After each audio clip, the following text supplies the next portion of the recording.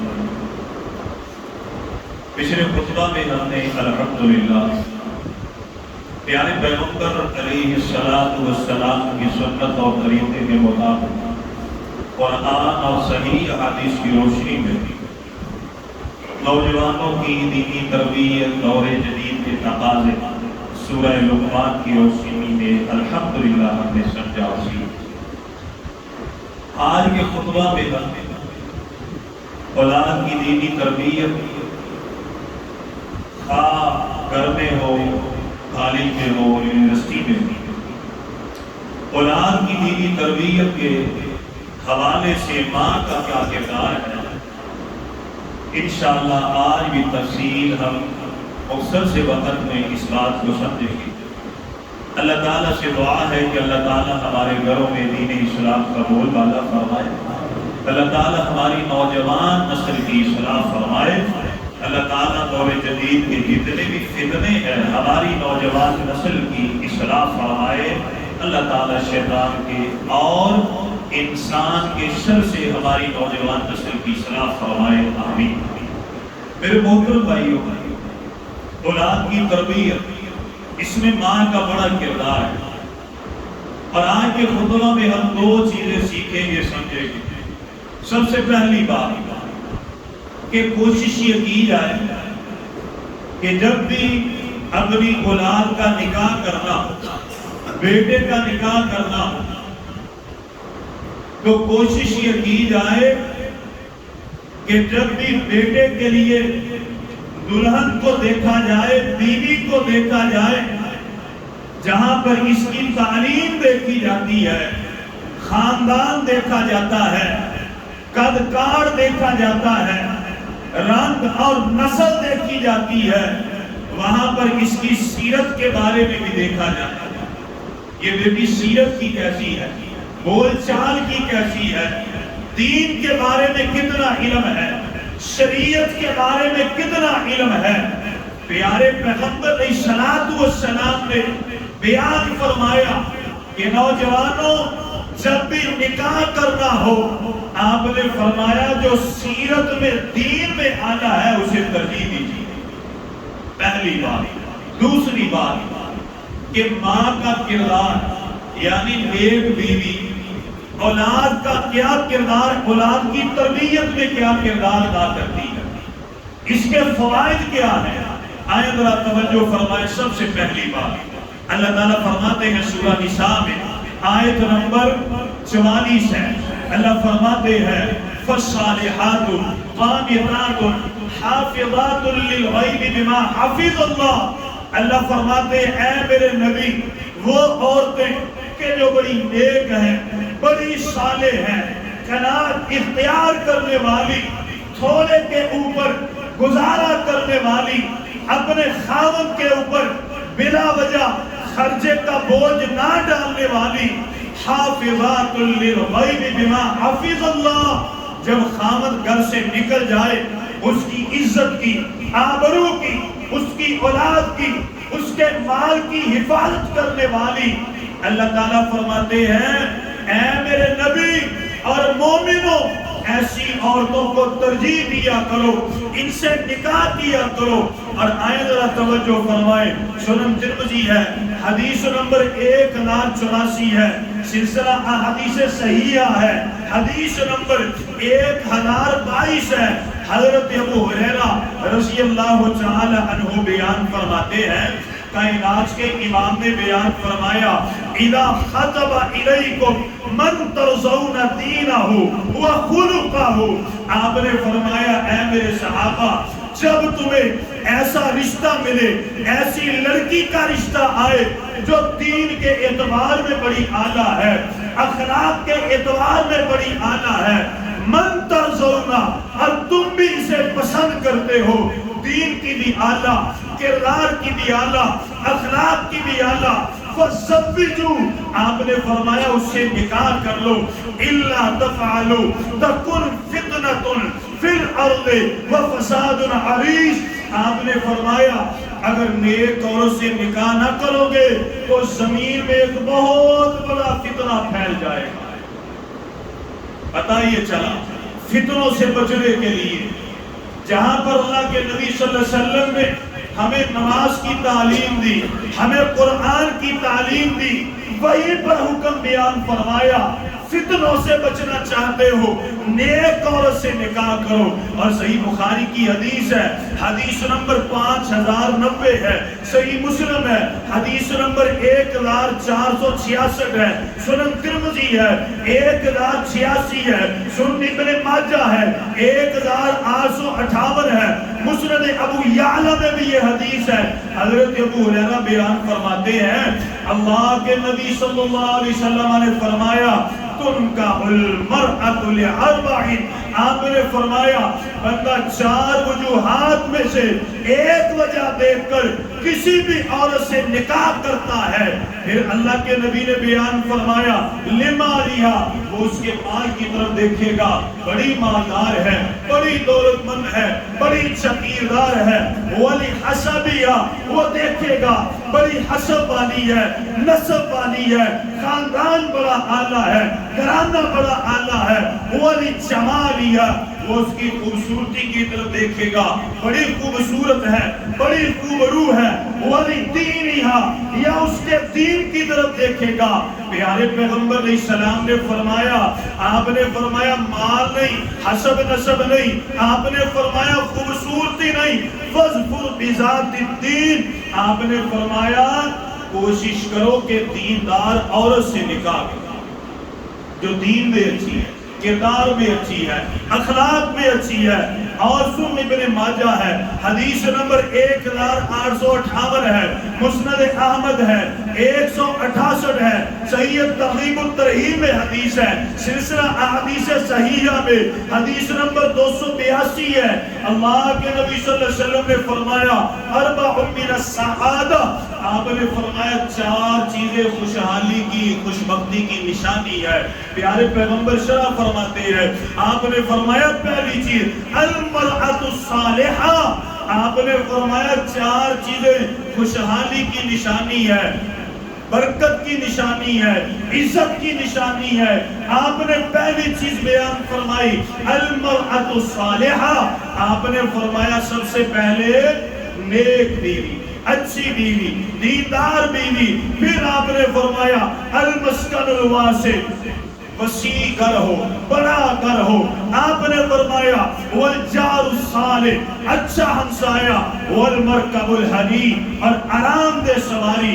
ان 4 چیزوں میں سب سے پہلے کائنات کے امام نے ترجیح دی تو آپ نے نیک عورت کو ترجیح دی۔ اور آئیں ذرا توجہ فرمائے، صحیح مسلم ہے حدیث نمبر 1469 ہے، سنن نسائی ہے 3232 ہے، سنن ابن ماجہ ہے 1855 ہے۔ حضرت عبداللہ بن عمر بن عاص جو کاتب وحی ہیں یہ بیان فرماتے ہیں، کائنات کے امام نے فرمایا انما الدنیا متاع، آپ نے فرمایا یہ دنیا میں عارضی فائدہ ہے، یہ دنیا عارضی فائدے کی جگہ ہے۔ کل من علیہا فان، یہ دنیا ختم ہو جائے گی۔ اللہ کے نبی نے فرمایا انما الدنیا متاع، یہ دنیا عارضی فائدے کی چیز ہے، جگہ ہے۔ ولیس من متاع الدنیا شیء افضل من المرأة الصالحہ، آپ نے فرمایا نیک بیوی سے بڑھ کر اس دنیا میں کوئی فائدے والی چیز ہو سکتی۔ پیارے پیغمبر کی حدیث ہے، سنن ابن ماجہ ہے 1856 ہے۔ حضرت ثوبان رضی اللہ تعالیٰ عنہ بیان فرماتے ہیں کہ جب پیارے پیغمبر علیہ السلام پر اللہ تعالیٰ نے سونے کے بارے میں، چاندی کے بارے میں، ہیرے جواہرات کے بارے میں حکم نازل فرمائے، چند ایک صحابہ آئے، ان میں حضرت عمر فاروق رضی اللہ تعالیٰ عنہ بھی ہے۔ وہ اللہ کے نبی صلی اللہ علیہ وسلم کے پاس آئے اور آ کے عرض کرتے ہیں اللہ کے نبی صلی اللہ علیہ وسلم سونا بھی بڑا اعلیٰ ہے، چاندی بھی بڑی اعلیٰ ہے، ہیرے جواہرات بھی بڑے اعلیٰ ہے، یا رسول اللہ ای المال نتخذو، ہمیں بتلایا جائے ہم سونا جمع کریں، چاندی جمع کریں، ہیرے جواہرات، کون سا مال ہے جسے حاصل کرنے کے لیے محنت کرے؟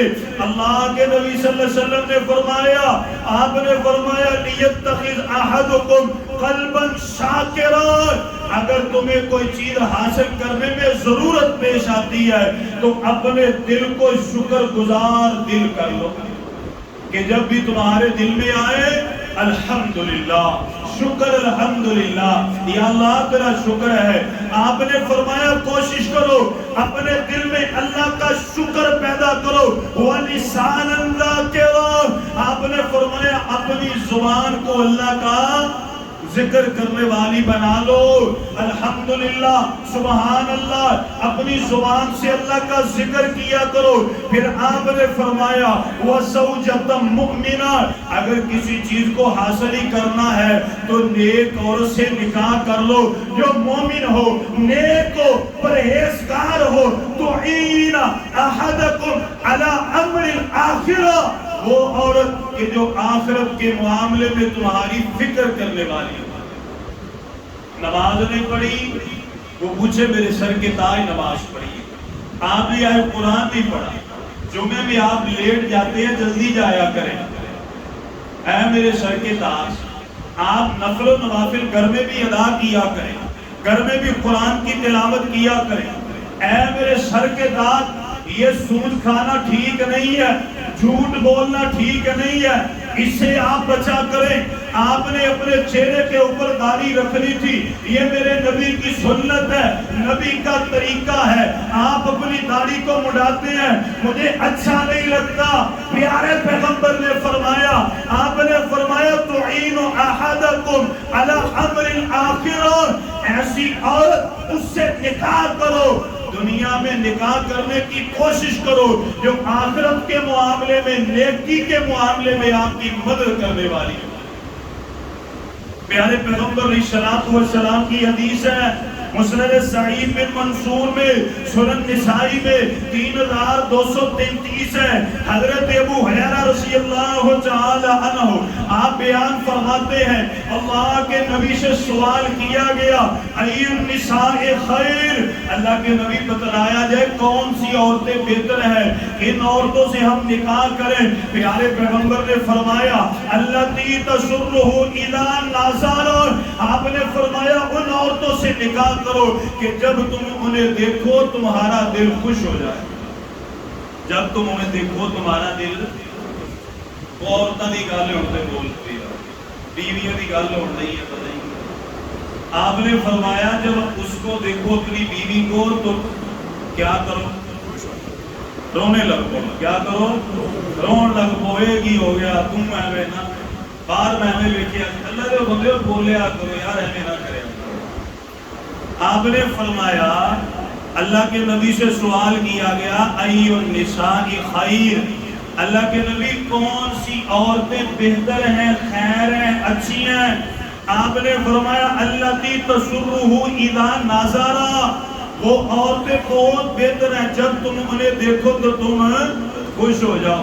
ڈیوٹی سے تھکے ہوئے آؤ تو ایسے نہیں ہے سر کے اوپر کپڑا لپیٹا ہوا تو کہتی ہے ابھی گھر میں داخل نہیں ہوئے، آئے تھے ہمسائی نے جان کھا لی میری، لیٹ آئے تھے، حضرت یہ ابھی تو یہ بھی سامان لے کے آنے والا ہے، ابھی تو یہ بھی لے کے آنے والا ہے، چھوٹے کی دوائی ہے، یہ مسئلہ ہے، تیری ماں نے ایسے کر دیا، تیرے بھائی نے ایسے کر دیا، آج تیری فلاں کی کال آئی تھی اس نے ایسے کر دیا۔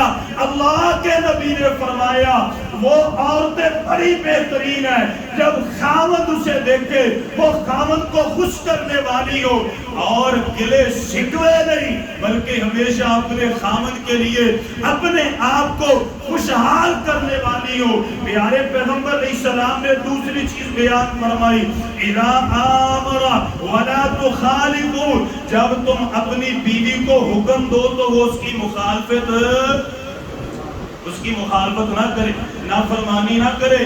خاوند اس سے کہے اللہ کی بندی یہ جو تو اپنے چہرے سے بال اکھاڑتی ہے, یہ جو بیوٹی پارلر میں جا کر کے یا اپنے گھر میں اپنے چہرے کے بال, اپنی پلکوں کے بال تو اکھیڑتی ہے, میرے نبی نے لعنت فرمائی ہے. اگر وہ اپنے چہرے کے اوپر یا چہرے میں یا ہاتھوں میں سراخ کرے خوبصورتی کے لیے, اللہ کے نبی نے لعنت فرمائی ہے. اب اگر وہ اپنے دانتوں کو باریک کرے, آپ اس کا خاوند کہے اللہ کی بندی کیوں کرتی ہے, یہ لعنت والا کام ہے. وہ بے پردگی کرے, خاوند سمجھائے, تو بیوی کا حق یہ ہے وہ بات کو تسلیم کر لے, آگے سے اعتراض نہ کرے, گلے شکوے نہ کرے. یہ ماڈرن دور ہے, یہ دور ہے, اس بات کی ضرورت ہے, اس بات کا تقاضا ہے. اللہ کے نبی نے فرمایا اذا آمر ولا تخالفوا, جب تم اسے نیکی کا حکم دو وہ اس کی مخالفت نہ کرے. آخری بات فی نفسیہ ومالیہ بما یکرہ, آپ نے فرمایا خواہ وہ اس کی جان کا ہو, مال کا ہو, خواہ وہ اسے ناپسند بھی کرتی ہو, لیکن جب تم اسے حکم دو وہ اس کی مخالفت نہ کرے. پیارے پیغمبر علیہ السلام نے ترغیب دلائی. اب غور کیجیے کہ جب یہ ساری باتیں دیکھ کے ایک مسلمان نے نکاح کر لیا, اب اس کا فائدہ کیا ہے؟ توجہ فرمائیں.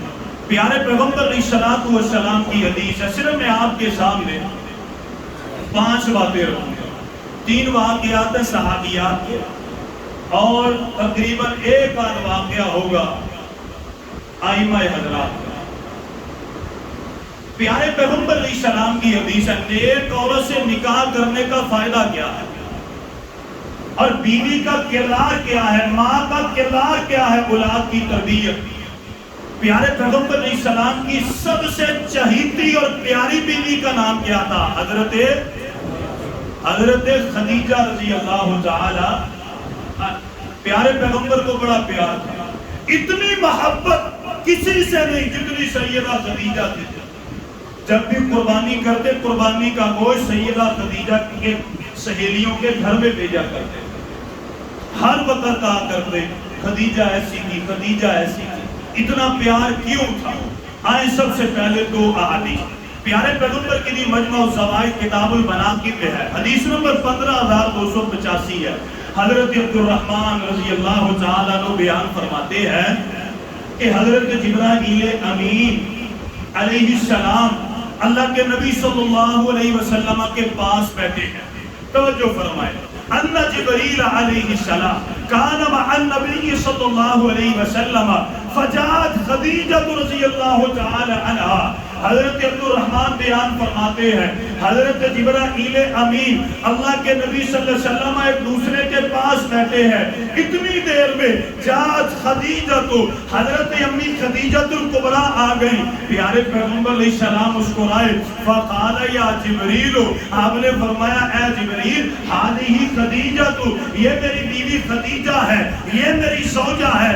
حضرت جبرائیل امین نے سنا, کہتے کیا ہے؟ فقال جبریل اقرأ من اللہ السلام, اللہ کے نبی سیدہ خدیجہ کو خوشخبری سنا دیجئے, اللہ ان پر سلام پڑھتا ہے, اللہ ان پر سلام پڑھتا ہے. وَمِنِّي, صرف اللہ سلام نہیں پڑھتا بلکہ میں جبرائیل اور سارے فرشتے بھی سیدہ خدیجہ پر سلام پڑھتے ہیں. سنن ترمذی ہے, حدیث نمبر 3051 ہے. سیدہ عائشہ بیان کرتی ہے پیارے پیغمبر علیہ السلام نے بیان فرمایا, آپ نے فرمایا ایک دفعہ جبرائیل امین آئے, حضرت امی خدیجہ الکبریٰ پیارے پیغمبر کے پاس بیٹھی ہیں. اللہ کے نبی کے پاس جبرائیل آئے, کہتے کیا ہے؟ بشرہا ببیت فی الجنت, اللہ کے نبی اپنی پیاری بیوی خدیجہ کو جنت کے گھر کی خوشخبری سنا دی کہ اللہ تعالیٰ نے ان کو جنت میں ایک ایسا محل عطا فرمایا, من قصب لا صخب فیہ ولا نصب, وہ موتی کا بنا ہوا ہے, نہ اس میں شور و غل ہے, نہ اس میں تاہٹ ہے, صرف اللہ کی رحمت ہی رحمت ہے. یہ انعام کیوں ملے؟ کیا سیدہ بڑی خوبصورت تھی؟ مائیں تو خوبصورت ہوتی ہیں. کیا سیدہ کی عمر کم تھی؟ حضرت امی خدیجۃ الکبریٰ کا نکاح جب اللہ کے نبی سے ہوا تو کتنی عمر تھی؟ تقریباً 40 سال۔ اللہ کے نبی صلی اللہ علیہ وسلم جوان تھے، ساری اولاد امی خدیجۃ الکبریٰ سے ہوئی، باقی کسی بیوی سے کوئی اولاد نہ ہوئی، اور انہی کی اولاد پروان چڑھی، باقی جو بیٹے تھے بچپن میں فوت ہو گئے۔ اللہ کی قسم یہ مقام اس وجہ سے ملا، میرے نبی لوگوں کو دعوت دیا کرتے تھے، میرے نبی غاروں میں جا کے عبادت کیا کرتے تھے، ہمارے نبی کبھی مکے میں، کبھی طائف میں، کبھی مکے کی وادیوں میں گرد و نواح میں جایا کرتے۔ حضرت امی خدیجۃ الکبریٰ تنے تنہا اپنی بیٹیوں کی تربیت بھی کرتی اور اپنے خامد کی خدمت بھی کرتی۔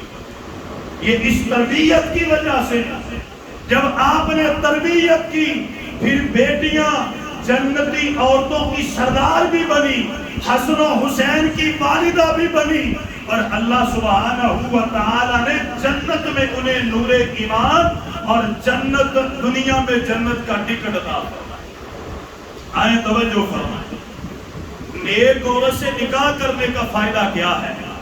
پیارے پیغمبر کی حدیث صحیح مسلم میں حدیث نمبر 2669 ہے، حضرت سیدہ ربیع بنت معوذ بن افرا رضی اللہ عنہ بیان فرماتی ہے کہ جب 10 محرم کا دن آیا کرتا، یوم عاشوراء کا روزہ سارے رکھا کرتے، آپ بیان فرماتی ہے جب فجر کی اذان سے پہلے، جب یوم عاشوراء فجر کی اذان سے پہلے پیارے پیغمبر کے اصحاب مدینے کے بازاروں میں نکل جایا کرتے اور اعلان کیا کرتے، روزہ رکھ لو، پھر بھی ٹھیک ہے، نہیں رکھو گے کوئی مسئلہ نہیں، کیونکہ پہلے یہ فرض تھا پھر یہ نفلی ہو گیا۔ سیدہ بیان فرماتی ہے نصومہ واللہ، ہم خود بھی روزہ رکھا کرتی، یوم عاشوراء کے روزے کی پابندی کیا کرتی، وَنُصَوِّمُ الصِّبْيَانَ الصِّغَارَ مِنْهُمْ، ہمارے گھروں میں جو چھوٹے چھوٹے بچے ہوتے ہیں ہم انہیں بھی روزہ رکھایا کرتے، اور جب بھوک اور پیاس کی وجہ سے بچے رویا کرتے، ہم روئی کے کھلونے اپنے بچوں کو دیا کرتی، وہ بچے کھیلا کرتے، وہ بچے ان کے ساتھ اپنا دل بہلایا کرتے، ایاہو اندر افطار، یہاں تک کہ افطاری کا وقت ہو جایا کرتا۔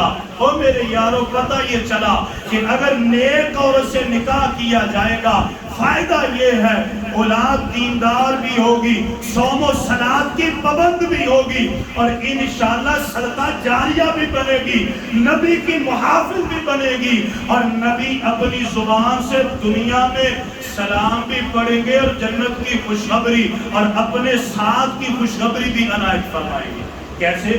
حدیث کی طرف آئیں، طبقات الکبریٰ میں سیرت صحابیات میں حضرت عبداللہ بن زید رضی اللہ تعالیٰ عنہ بیان فرماتے ہیں، ہوا یہ کہ غزوہ احد میں میری والدہ محترمہ سیدہ ام عمارہ رضی اللہ تعالی عنہا، سیدہ ام عمارہ رضی اللہ تعالی عنہا، توجہ سے اس واقعے کو سنیں، وہ بیان فرماتے ہیں میری والدہ غزوہ بدر میں بھی، غزوہ احد میں، تمام غزوات میں شریک ہوا کرتی یہ کہ جو وہاں پر زخمی مسلمان ہوا کرتے ان کی مرہم پٹی کیا کرتی اور ان کو پانی پلایا کرتی، کھانے وغیرہ کا اہتمام کیا کرتی۔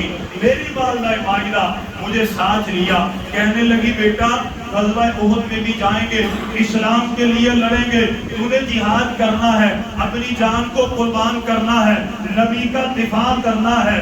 حضرت عبداللہ بیان فرماتے ہیں میں چل پڑا، ہوا یہ ہم پیارے پیغمبر علیہ السلام کے ہمراہ جب غزوہ احد کے لیے میدان احد میں پہنچ گئے، اللہ تعالیٰ نے ابتدا میں مسلمانوں کو عزت عطا فرمائی، مسلمان فتح کی طرف جا رہے ہیں، لیکن ہوا کیا، شیطان نے صحابہ کے دل میں وسوسہ ڈال دیا، وہ نیچے اترے، جب درے سے نیچے اترے ہیں حضرت خالد بن ولید ابھی کلمہ نہیں پڑا تھا، حملہ کر دیا، مسلمانوں کو وہ شہید کرنے لگ پڑے، اور کتنے ایسے کافر تھے انہوں نے حلہ بولا پیارے پیغمبر علیہ السلام کو شہید کر دیا جائے۔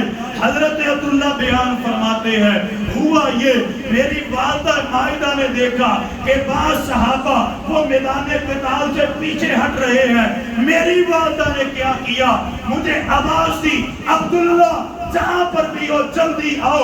میں باپ کے اپنی والدہ کے پاس آیا، میں نے کیا دیکھا، میری والدہ نے ایک ہاتھ میں نیزہ پکڑا ہے، ایک ہاتھ میں تلوار پکڑی ہے، مجھے یہ کہتی ہے اے میرے بیٹے اللہ کے نبی کا دفاع کرنا ہے۔ ہم پیارے پیغمبر علیہ السلام کے پاس آئے، ادھر سے کافر کی تلوار آتی ہے، میری والدہ دفاع کرتی ہے، میں خود دفاع کرتا ہوں۔ ہوا یہ کہ ایک کافر آیا، اس نے تلوار چلائی اور میری والدہ کے کندھے کو چیر کے رکھ دیا۔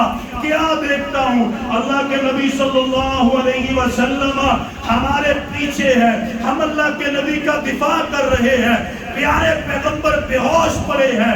ہوا یہ کہ جب کندھے پر تلوار لگی، گرم گرم خون اللہ کے نبی صلی اللہ علیہ وسلم کے چہرے پر پڑا، اللہ کے نبی کو ہوش آیا، پیارے پیغمبر نے دیکھا، آپ بڑے حیران ہوئے، اللہ اکبر، ابھی کیا ہوا؟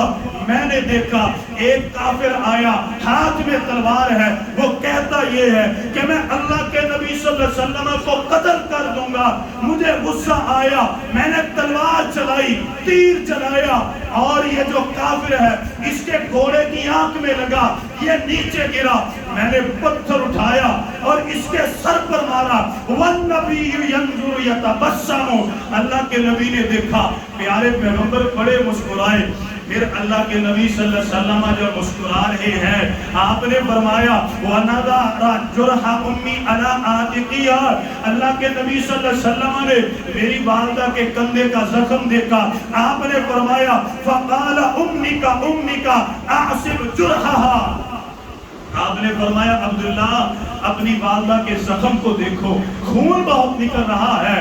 میں نے ابھی وہ زخم کیا دیکھنا تھا، اسی وقت اللہ کے نبی صلی اللہ علیہ وسلم نے میدان قتال میں ہاتھ اٹھائے، آپ نے فرمایا بارک اللہ علیکم من اہل البیت، آپ نے فرمایا اے گھر والوں، اے عمارہ کے گھر والوں، اللہ تعالیٰ تم پر اپنی سلامتی کا نزول فرمائے۔ پھر اللہ کے نبی صلی اللہ علیہ وسلم نے فرمایا السلام علیکم یا اہل البیت من ربیبکا، آپ نے فرمایا تم پر بھی رحمت ہو، عمارہ تمہارے خامد پر بھی اللہ اپنی رحمتوں کا نزول فرمائے۔ پھر تیسری مرتبہ اللہ کے نبی صلی اللہ علیہ وسلم نے آپ نے ان کے لیے اللہ تعالیٰ سے رحمت کی دعا کی، رحمکم اللہ، آپ نے فرمایا اللہ تم پر رحمت نازل فرمائے۔ اور یارو اتنا نازک موقع، حضرت عبداللہ بیان کرتے ہیں جب اللہ کے نبی دعائیں دے رہے ہیں، میری والدہ نے اسی وقت کہا ادعو اللہ ان نرافقک فی الجنہ، اللہ کے نبی یہ ساری دعائیں بھی ٹھیک ہے، یہ دعا بھی کیجئے، فراخ دلی دیکھیے، ان نرافقک، یہاں پر جمع کا صیغہ استعمال کیا، یہ نہیں کہا کہ اللہ کے نبی صرف مجھے کہتی کیا ہے، اللہ کے نبی دعا کیجئے اللہ تعالیٰ مجھے، میرے بیٹوں کو، میرے خاوند تمام کو جنت میں آپ کا ساتھ عطا فرمائے، تمام کو۔ پیارے پیغمبر علیہ السلام نے اسی وقت دعا کی اللہم اجعلہم رفقائی فی الجنہ، یا اللہ عمارہ نے جو دعا کی ہے میں محمد بھی یہ دعا کرتا ہوں، میری دعا کو قبول فرما صلی اللہ علیہ وسلم۔ حضرت عبداللہ بیان کرتے ہیں میری والدہ نے جب دعا کو سنا آپ مسکرا پڑی اور کہتی کیا ہے ما ابالی ما اصابنی من الدنیا، کہتی اللہ کی قسم اس دعا کے بعد مجھے دنیا میں جتنی بھی تکلیفیں آئیں اللہ نے ہر تکلیف کو، درد کو مجھ سے دور کر دیا۔ نیک بیوی کا فائدہ کیا ہے؟ نیک بیوی کی وجہ سے دنیا میں اللہ کے نبی کی سلام، اللہ کے نبی کا سلام، اللہ کے نبی کی دعائیں، اللہ کے نبی کے ساتھ کی خوشخبری، اور سب سے بڑی بات جنت کا ٹکٹ اگر نیک بیوی سے نکاح کیا جائے۔ اور آئیں ذرا توجہ فرمائیں، حضرت امام بخاری رحمہ اللہ کے بارے میں ہم سارے جانتے ہیں کہ آپ نے صحیح بخاری لکھی ہے، پڑھی ہوئی ہے۔ آپ کو پتہ ہے کہ جب یہ پیدا ہوئے تھے ان کو آنکھوں سے نظر نہیں آتا، نابینے تھی۔ جب والدہ کو پتہ چلا، والدہ نیک تھی، تہجد گزار تھی، اللہ کے ساتھ رجوع کرنے والی تھی، اللہ تعالیٰ سے دعائیں کرنے والی تھی، تہجد کے وقت اٹھ کے اللہ تعالیٰ سے دعائیں کی، تو اللہ تعالیٰ نے حضرت امام بخاری رحمہ اللہ کی جو آنکھوں کی بینائی تھی وہ واپس کر دی۔ حالانکہ جو پیدائشی نابینا ہوتا ہے کبھی بھی اس کی بینائی واپس نہیں آتی۔ شیخ عبد القادر جیلانی کے بارے میں تو سارے جانتے ہیں، جسے کہتے ہیں پیران پیر، بڑے بڑے القاب دیتے ہیں۔ آپ کو واقعہ کتنا معروف ہے کہ آپ کی والدہ کتنی تیز تھی۔ والدہ نے کہا تھا کہ بیٹا کبھی بھی جھوٹ نہیں بولتی۔ تو یہاں پر ابا گھر میں ہوتا ہے تو کہتا ہے پتر وہ باہر آیا نا تو بندہ انہوں کہہ دیں کہ ابا کا ہے نہیں، ابا کرتی ہے۔ اب جھوٹ اپنی اولاد کو پہلے سکھایا جاتا ہے۔ تو آپ کی والدہ نے آپ کو بتلایا کہ بیٹا کبھی بھی جھوٹ نہیں بولنا، جو مرضی ہو جائے۔ جب آپ جا رہے ہیں تو آپ کی والدہ نے چند ٹکے جو تھے وہ آپ کی قمیص پہ سلائی کر دی کہ راستے میں ڈاکو پڑ گئے۔ ڈاکوؤں نے پوچھا جس کے پاس جو ہے وہ دے دو۔ اب کسی کے پاس کھانے کی چیز تھی، کچھ پیسے تھے، دے دیے۔ ڈاکوؤں نے آپ کی بڑی تلاشی لی، کچھ بھی نہیں۔ جب وہ جانے لگے کہنے لگے نہیں میرے پاس پیسے ہیں، کہنے لگے تلاشی لی کے کہنے لگے میری والدہ نے میرے کپڑوں میں سلائی کر دی۔ کہاں پر ہے؟ نکال کے دی۔ کہنے لگے یار یہ کیا معاملہ ہے؟ تو آپ فرماتے ہیں میری والدہ نے کہا کہ بیٹا کبھی بھی جھوٹ نہیں بولنا، ہمیشہ سچ بولنا۔ وہ ڈاکو اتنے متاثر ہوئے، کتابوں میں لکھا ہے کہ اللہ تعالیٰ نے ان کی ہدایت کے لیے یہی ایک جملہ ان کی ہدایت کے لیے کافی ہوا، اور وہ سارے کے سارے توبہ کر کے اللہ کے نیک بندے بن گئے۔ اور آخری بات یہ واقعات تو بڑے، ایک یہ جدید دور کا واقعہ ہے۔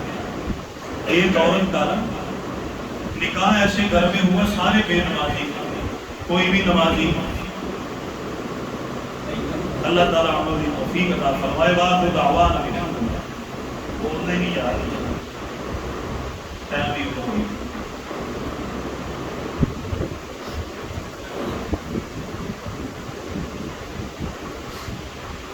الحمد لله رب العالمين إن الحمد لله نحمده ونستعينه ونستغفره ونعوذ بالله من شرور أنفسنا ومن سيئات أعمالنا من يهده الله فلا مضل له ومن يضلل فلا هادي له وأشهد أن لا إله إلا الله وحده لا شريك له وأشهد أن محمدا عبده ورسوله۔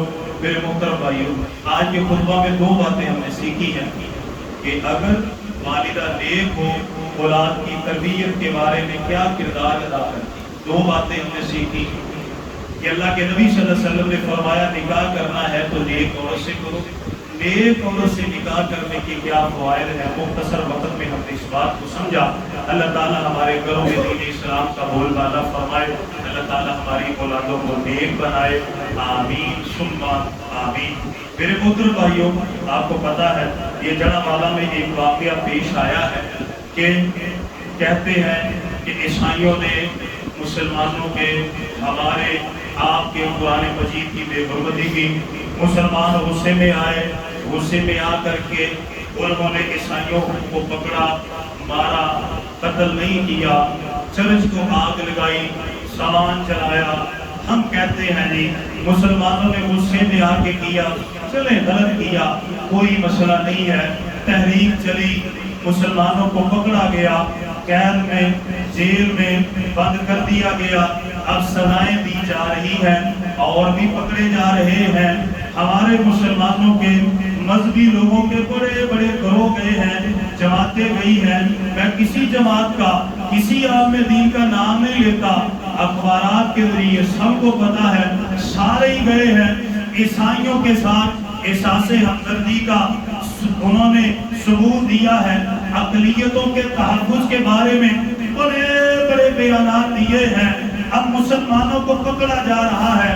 یاروں میں کہتا ہوں ظلم ہوا، زیادتی ہوئی، گھروں کو نہیں جلانا چاہیے تھا، چلو کوئی بات نہیں، ہو گیا، مسلمانوں سے خطا ہوئی، لیکن مسلمانوں سے پہلے خطا کس نے کی تھی؟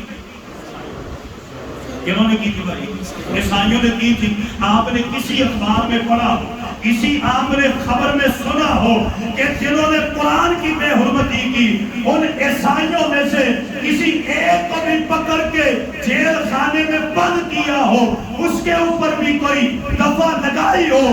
کوئی نہیں۔ مسلمانوں پر ظلم، مسلمانوں پر زیادتی۔ میں کہنا یہ چاہتا ہوں، اے لوگوں جو وفود کی شکل میں عیسائیوں سے ملے ہو، ہمدردی کا ثبوت دیا ہے، اور یارو اور جن عیسائیوں نے قرآن مجید کی بے حرمتی کی ہے ان کو پکڑنے کے لیے بھی تو باتیں کی جائے نا۔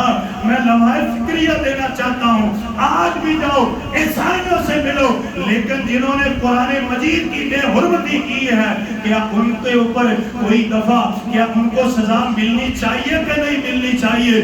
میں تو ایسے مذہبی لوگوں پر حیران ہوں، عیسائیوں سے احساس ہمدردی اور مسلمانوں اور قرآن سے کوئی پیار نہیں۔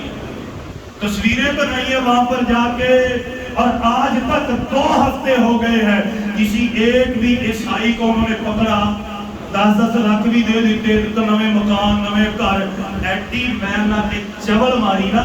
نبی نے لوگوں کو پکڑ کے قید خانے میں بند کر دیا، انہوں نے بھی آگ لگائی ہے کہ نہیں؟ بے وقوف نبی نے لوگ فقیروں کو پکڑا، یقین والے پکڑ لو، کوئی بات نہیں، اللہ تو دیکھتا ہے، لیکن جنہوں نے قرآن کی بے حرمتی کی ہم کہتے ہیں انہیں بھی پکڑو۔ اللہ تعالیٰ ہمارے جتنے بھی مذہبی لوگ ہیں تمام کو اللہ تعالیٰ قرآن اور حدیث کی سمجھ عطا فرمائے۔ اس موقع پر کیا کرنا ہے اللہ تعالیٰ اس بات کی حکمت اور دانائی اور سمجھ بوئی بھی انہیں عطا فرمائے، آمین ثم آمین۔ میرے محترم بھائیوں، میں نے پچھلے بھی 2 دنوں میں آپ سے عرض کی تھی کہ مسجد کا بل تقریباً 40,000 کے قریب آیا تھا، تو ساتھیوں نے تعاون کیا ہے، ابھی کچھ باقی ہے، تو آج خطبہ میں جمعہ کے بعد لازمی تعاون کیجیے، اللہ تعالیٰ آپ سب کو جزائے خیر عطا فرمائے تاکہ بل آج الحمدللہ اچھے طریقے سے ادا ہو جائے۔ بیماروں کے لیے دعا کیجیے، اللہ تعالیٰ بیماروں کو صحت و عافیت اور تندرستی عطا فرمائے۔ حکیم یوسف صاحب کی طرف سے ہے، ان کی اہلیہ اور ان کی بیٹی کافی علیل ہیں، بیمار ہیں، دعا کریں اللہ تعالیٰ ہماری ان دونوں بہنوں کو صحت و عافیت عطا فرمائے، تندرستی عطا فرمائے۔ نوید بھائی کے لیے دعا کریں اللہ تعالیٰ انہیں صحت عطا فرمائے۔ عادل زکریا بھائی ان کے دوست کافی علیل ہیں، دعا کریں اللہ تعالیٰ ان کے دوست کو بھی صحت و عافیت عطا فرمائے۔ اسی طرح قاری عزیز صاحب ہمارے بڑے اچھے ساتھی ہیں، ان کا بیٹا مفلوج ہے، 3 سال کا ہے، بہت پریشان ہے، دعا کریں اللہ تعالیٰ ہمارے اس بیٹے کو بھی صحت اور عافیت اور تندرستی عطا فرمائے۔ اسی طرح ہماری ایک بڑی پیاری بہن عزیزہ ہے، وہ بھی کافی بیمار ہے، دعا کریں اللہ تعالیٰ ان کو بھی صحت اور عافیت تندرستی عطا فرمائے۔ ایک ہمارے بھائی نے اپنے تمام گھر والوں کے لیے کہا ہے دعا کیجیے اللہ تعالیٰ ان کے اہل کو صحت عافیت اور تندرستی عطا فرمائے۔ آصف بھائی ہے اور ایک اور بھائی ہے، ان کی مادر اللہ یعنی کہ ساس کافی بیمار ہے، دعا کریں اللہ تعالیٰ ان دونوں ہماری بہنوں کو صحت و عافیت اور تندرستی عطا فرمائے۔ اسی طرح ہماری ایک اور بہن ہے ملازمت کے بارے میں پریشان ہے، دعا کریں اللہ تعالیٰ ان کو اپنے فضل سے مالا مال فرمائے، رزق سے مالا مال فرمائے، خیر کے ذریعے اللہ ان کی مدد فرمائے۔ افتخار بھائی ان کے والد صاحب فوت ہو گئے ہیں، ہم میں موجود ہیں، دعا کریں اللہ تعالیٰ ان کے والد صاحب کی مغفرت فرمائے، اللہ تعالیٰ ان کی قبر کو اپنے نور سے منور فرمائے، قبر کو اللہ روضۃ من ریاض الجنہ بنائے، آمین۔ اللهم صل على محمد وعلى آل محمد كما صليت على إبراهيم وعلى آل إبراهيم إنك حميد مجيد اللهم بارك على محمد وعلى آل محمد كما باركت على إبراهيم وعلى آل إبراهيم إنك حميد مجيد اللهم ربنا آتنا في الدنيا حسنة وفي الآخرة حسنة وقنا عذاب النار اللهم ربنا ظلمنا أنفسنا وإن لم تغفر لنا وترحمنا لنكونن من الخاسرين اللهم رب ارحمهما كما ربياني صغيرا ربنا اغفر لي ولوالدي وللمؤمنين المؤمنين يوم يقوم الحساب سبحان ربك رب العزة عما يصفون وسلام على المرسلين والحمد لله رب العالمين.